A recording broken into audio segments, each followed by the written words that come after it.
In this video, I'm going to show you how to delete the Grammarly app on PC quickly and properly. Whether you no longer use it, want to free up space, or just need to remove it from your computer, this guide will walk you through every step in a simple way. If you find this helpful, make sure to hit the like button and subscribe for more easy tech tutorials. Let's get started. First, open the Start menu on your Windows PC. You can do this by clicking the Start button in the lower left corner of your screen or by pressing the Windows key on your keyboard. Once the Start menu opens, click the Settings gear icon. This will take you into the main Windows Settings panel where you can manage apps, system settings, and more. Inside Settings, look for the Apps section and click on it. This is where Windows keeps track of all the programs and applications installed on your computer.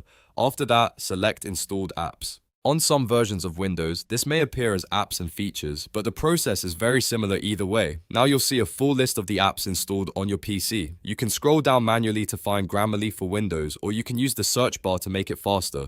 Just type Grammarly into the search box and Windows should bring it up right away. This is the easiest way if you have a lot of apps installed. Once you find Grammarly for Windows, look to the right side of the app listing. You should see 3 dots, or in some cases, you may be able to click directly on the app name to reveal more options. Click that menu, then choose Uninstall. This tells Windows that you want to remove the application from your computer. After that, Windows will ask you to confirm the action. Click Uninstall again to proceed. Depending on your system, you may also see a pop-up or another on-screen prompt from Grammarly or Windows asking you to verify the removal. Just follow those prompts to complete the uninstall process. Wait a few moments while Windows removes the app from your PC. Once it's finished, Grammarly should no longer be installed on your computer. If you want to be extra sure, you can go back to the installed apps list and check that it's gone.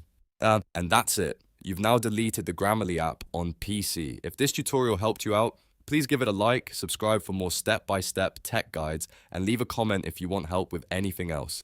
Thanks for watching, and I'll see you in the next video.